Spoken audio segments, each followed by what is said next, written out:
नमस्कार दोस्तों, welcome to Krishna nursing academy. दोस्तों NM20 सीरीज में MCQ सीरीज में आप सभी का स्वागत है। चलिए हम लोग देखेंगे फर्स्ट प्रश्न से 20 प्रश्न तक देखेंगे, जिसमें कि आपको बहुत इंपॉर्टेंट प्रश्न देखने को मिलेगा जो एग्ज़ाम में कई बार पूछा गया है। तो आप लोग वीडियो को शुरू से अंत तक देखें। चलिए बढ़ते हैं, पहला प्रश्न देखते हैं। पहला प्रश्न क्या है, देखिए। समान स्लाइन जो NS होता है उसका ऑस्मोलिटी कितना होता है। देखिए ऑप्शन में दिया हुआ 0.9%, 5% और 10% और 3%। इसका जो NS का ऑस्मोलिटी प्रतिशत कितना होता है, नॉर्मल स्लाइन NS का तो 0.9 होता है। ठीक है, आप जब एक NS का डब्बा देखेंगे उसमें 500 ml वाला में देखिएगा 0.9% लिखा है समान ऑस्मोलिटी। ठीक है, चलिए प्रश्न संख्या अब हम लोग 2 देखेंगे। 2 में देखिए क्या है, जो RL होता है, RL को क्या बता दें आपको, उसको बोला जाता है रिंगर लैक्टेट। इसमें कौन सा इलेक्ट्रोलाइट होता है, जो RL होता है उसमें कौन सा इलेक्ट्रोलाइट होता है, सोडियम पोटासियम को ही इलेक्ट्रोलाइट बोलते हैं ना। तो इसमें क्या कौन सा होता है RL में, तो इसका सही आंसर हो जाएगा सोडियम पोटासियम कैल्शियम लैक्टेट। ये सारा चीज़ होता है RL में। इसका सही उत्तर हो जाएगा B नंबर। ठीक है फ्रेंड्स, चलिए प्रश्न संख्या अब हम लोग देखेंगे 2, 2 तो हम लोग देख लिए। तीसरा प्रश्न हम लोग बढ़ते हैं, क्या बोलता है तीसरा प्रश्न। एक्चुअली फ्रेंड्स आपको बता दें कि जो भी प्रश्न है अब इसमें आपको फ्लूइड से रिलेटेड आपको देखने को मिलेगा, जो कि बहुत इंपॉर्टेंट है। एक प्रश्न आपको एग्जाम में देखने को मिलेगा, चाहे आप UP ANM का एग्ज़ाम दे रहे हैं, चाहे बिहार ANM का, चाहे झारखंड ANM में, सभी एग्ज़ाम में ANM के एग्ज़ाम में आपको फ्लूइड से प्रश्न देखने को मिलेगा। ठीक है फ्रेंड्स, चलिए हम लोग देखते हैं प्रश्न संख्या 3 में क्या है। देखिए 5% डेक्सट्रोज किस प्रकार का फ्लूइड है। इस पर आइसोटोनिक, हाइपोटोनिक और हाइपरटोनिक कोलाइड। तो फ्रेंड्स आपको इस प्रश्न का उत्तर मन में गैस करना है, तब हम बताते हैं। चलिए आपने इसका आंसर क्या है आप कमेंट बॉक्स में कमेंट कर देंगे, तो फ्रेंड्स आपका बता दें इसका आंसर क्या होगा। देखिए isotonic, hypotonic and hypertonic chloride. तो इसका सही उत्तर हो जाएगा B नंबर, ये हाइपोटोनिक फ्लूइड है। तो D5% डेक्सट्रोज किस प्रकार का फ्लूइड है, तो हाइपोटोनिक फ्लूइड है। चलिए प्रश्न संख्या अब हम लोग 4 देखेंगे। 4 में क्या है, RL किस स्थिति में कंट्रा इंडिकेशन होता है।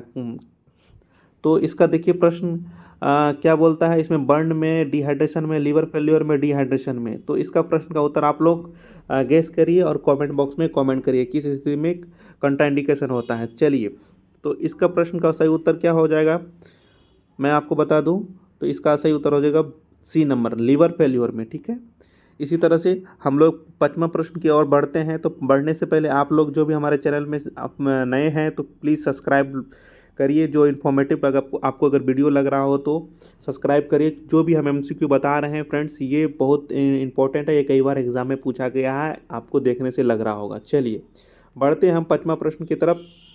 5वां प्रश्न में आप देखिएगा क्या है, ये यहाँ पे दिया हुआ 5वां प्रश्न है, हाइपरटोनिक सॉल्यूशन कौन सा है। इसमें देखिए हाइपरटोनिक सॉल्यूशन कौन सा है, NS है, 5% डेक्सट्रोज है, 3% NaCl है, RL है, जिसको रिंगर लैक्टेट फ्लूइड कहते हैं। तो इसका सही उत्तर क्या होगा फ्रेंड्स, आप गैस करिए और गैस भी करिए, कमेंट बॉक्स में कमेंट करिए।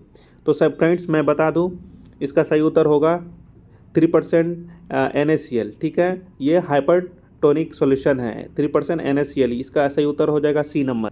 चलिए हम लोग प्रश्न संख्या 6 देखेंगे। 6 में क्या है, देखिए 6 में देखिए क्या है, जो हम लोग ब्लड ट्रांसफ्यूजन करते हैं उसमें कौन सा गॉज का कैनुला प्रेफर करते हैं, वही है IV कैनुला का कौन सा गॉज ब्लड ट्रांसफ्यूजन में प्रेफर किया जाता है। 18 गॉज, 22 गॉज, 24 गॉज, 26 गॉज। तो फ्रेंड्स आपको बता दें इसमें 18 गॉज का ब्लड ट्रांसफ्यूजन में यूज किया जाता है। ठीक है, चलिए अगर एक क्वेश्चन आपको ये भी बताते हैं, अगर ब्लड ट्रांसफ्यूजन करते समय एलर्जिक रिएक्शन आ जाए तो क्या करना चाहिए। इस तरह का एक प्रश्न आता है फ्रेंड्स।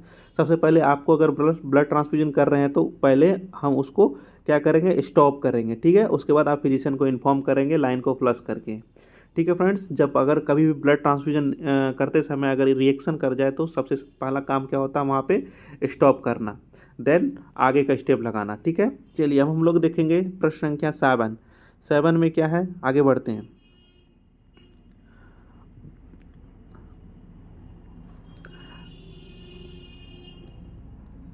IV फ्लूइड जल्दी देने पे कौन सा कॉम्प्लिकेशन हो सकती है। या हाइपोटेंशन हो सकता है, फ्लूइड ओवरलोड हो सकता है, ब्रेडिकार्डिया हो सकता है, या हाइपोथर्मिया हो सकता है। तो अगर फ्लूइड जल्दी फास्ट में हम दे देंगे तो उसमें कौन सा कंडीशन क्या कॉम्प्लिकेशन हो सकता है। तो देखिए, कभी भी अभी फ्लूइड को फास्ट नहीं दिया जाता है। अगर फ्लूइड फास्ट देंगे तो क्या होगा, फ्लूइड ओवरलोड हो जाएगा। ठीक है फ्रेंड्स, तो इस तरह का कॉम्प्लिकेशन होगा। चलिए प्रश्न संख्या अब हम लोग देखेंगे 8 में क्या है, कौन सा फ्लूइड बच्चों में डिहाइड्रेशन में दिया जाता है। जो बच्चों को डिहाइड्रेशन होता है तो कौन सा फ्लूइड दिया जाता है। तो फ्रेंड्स नीचे में आपको आंसर दिख गया होगा, कोई नहीं, चलिए मैं बात करता हूँ। जो चाइल्ड होता है ना, चिल्ड्रन होता है, उसमें कौन सा फ्लूइड दिया जाता है। तो RL, dextrose 5%, NS plasma. Friends इस प्रश्न का उत्तर आप लोग कमेंट बॉक्स में कमेंट करिए, तब तक मैं बताता हूँ। चलिए आप लोग गेस कर लिए। तो फ्रेंड्स इस बच्चों में जो है कि हम लोग NS देते हैं। ठीक है, चलिए प्रश्न संख्या अब हम लोग देखेंगे 9।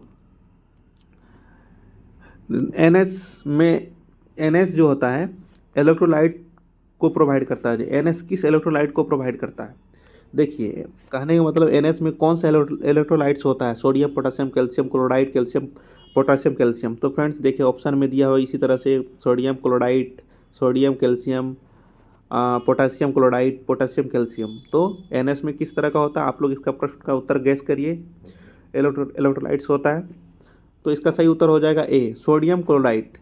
आप देखे होंगे 0. अभी थोड़ी देर पहले बताए थे NS में कितना परसेंट, 0.1% का ये होता है। तो इसमें जो होता है क्या, सोडियम क्लोराइड। ठीक है, NS में।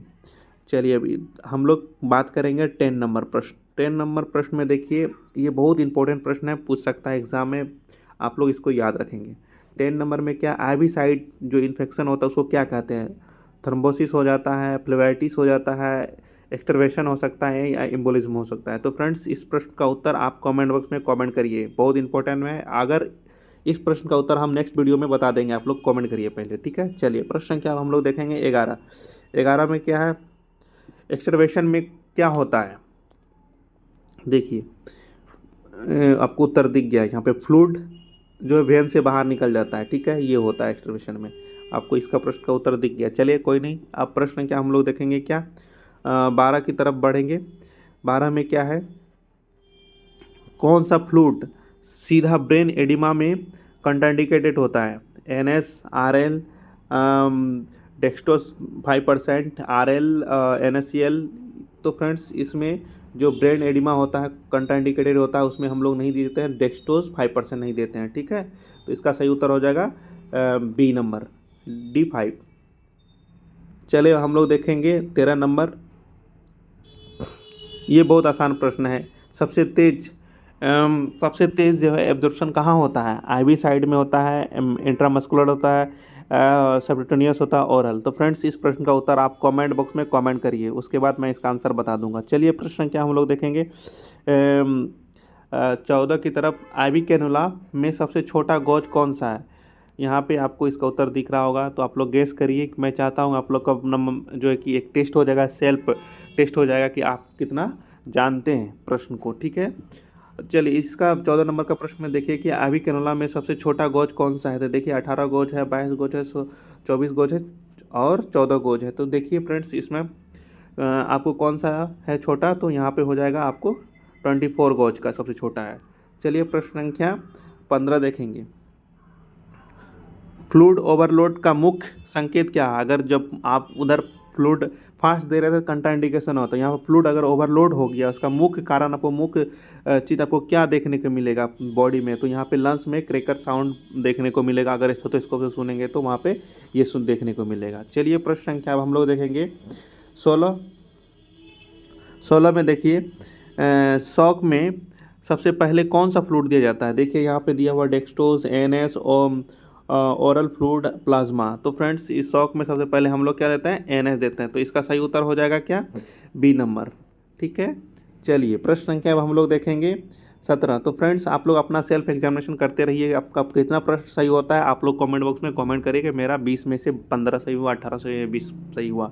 चलिए अब हम लोग देखेंगे 17 नंबर प्रश्न, RL का pH रेंज में मिलता है कितना, मतलब RL किस pH रेंज में मिलता है। तो देखिए 4 से 5, 6 से 7, 7 से 7.5 और 8 से 9। तो RL का बता दें 7 से लेके 7.5 pH होता है इसका रेंज। ठीक है, चलिए प्रश्न संख्या अब हम लोग देखेंगे 18 की तरफ हम लोग बढ़ेंगे।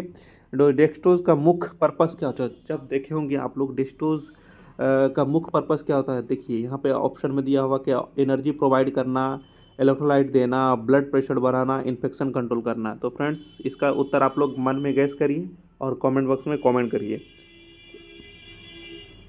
तो बता दें फ्रेंड्स, जो डेक्सट्रोज होता है ना, आप कभी देखे होंगे जब आपको बता रहा है, जब लो ब्लड शुगर हो जाता है तो तब आप देखेंगे इमरजेंसी में डेक्सट्रो 25 50 दिया जाता है। क्यों? क्योंकि उसका जो ब्लड शुगर लेवल है कम हो जाएगा, ग्लूकोज ज़्यादा जाएगा। उसका काम क्या होता है? ग्लूकोज का एनर्जी प्रोवाइड करता है, ठीक है। तो यहाँ पे डेक्सट्रोज का मुख्य पर्पस क्या है? तो यहाँ पे आप इसका आंसर हो जाएगा ए नंबर, एनर्जी प्रोवाइड कराता है, ठीक है। चलिए प्रश्न संख्या अब हम लोग बढ़ते हैं 19 की तरफ। आवी फ्लूइड बोतल कितने फीट की ऊंचाई पर लटकाई जाती है? तो ये बहुत इंपॉर्टेंट प्रश्न है, कई बार एग्जाम में पूछा गया है, चाहे बिहार के एनएम एग्जाम में या यूपी के एग्जाम में, झारखंड के कई भी एनएम के एग्जाम में ये कॉमन प्रश्न है, ये आपको पूछा जाता है। तो फ्रेंड्स मैं आपको बता दूं, इसका सही उत्तर हो जाएगा क्या, 2 से 3 फीट की ऊंचाई पे इसके आवी फ्लूइड का जो बोतल होता है लटकाया जाता है, ठीक है। चलिए अब हम लोग देखेंगे लास्ट प्रश्न देखने से पहले फ्रेंड्स, हमारे चैनल पे जो भी मित्र देख रहे हैं वीडियो, आप लोग लाइक करिए, कमेंट करिए। आप लोग लाइक नहीं करते हैं, वीडियो देख लेते हैं, तो ऐसे मोटिवेशन नहीं मिलता और भी एमसीक्यू लाने के लिए। फ्रेंड्स आप लोग का आशीर्वाद रहा तो हम लोग टेस्ट सीरीज भी लॉन्च करेंगे। चलिए हम लोग देखेंगे एनएम टेस्ट सीरीज लॉन्च करेंगे। तो लास्ट प्रश्न देखेंगे फ्रेंड्स, लास्ट प्रश्न में क्या है, एनएस का पीएच कितना होता है? जैसे आरएल का हम लोग देखे और सबका देखे, तो इसमें एनएस का पीएच कितना होता है, ये आप लोग का जिम्मेदारी बनता है कि कमेंट बॉक्स में कमेंट करिए और सब्सक्राइब ना करना भूले, ज़रूर सब्सक्राइब करें, कमेंट जरूर करें कि इसमें हमको क्या सुधार लाना है, आपको कोई दिक्कत आ रहा है तो आप लोग कमेंट करें। तो फ्रेंड्स आप लोग को बता दें, आप मेरे व्हाट्सअप चैनल से जुड़ सकते हैं, वहाँ से हमको ये इसका PDF मिल जाएगा, ठीक है। जिसको PDF चाहिए व्हाट्सअप चैनल पे जुड़ सकते हैं, यूट्यूब के डिस्क्रिप्शन में आपको व्हाट्सअप चैनल का लिंक मिल जाएगा, वहाँ से जुड़ करके आप PDF ले सकते हैं। नहीं तो आप हमारा वहाँ पे व्हाट्सअप नंबर है, वहाँ पे मैसेज करेंगे, आपको PDF मिल जाएगा, ठीक है फ्रेंड्स। मिलते हैं नेक्स्ट वीडियो में, धन्यवाद।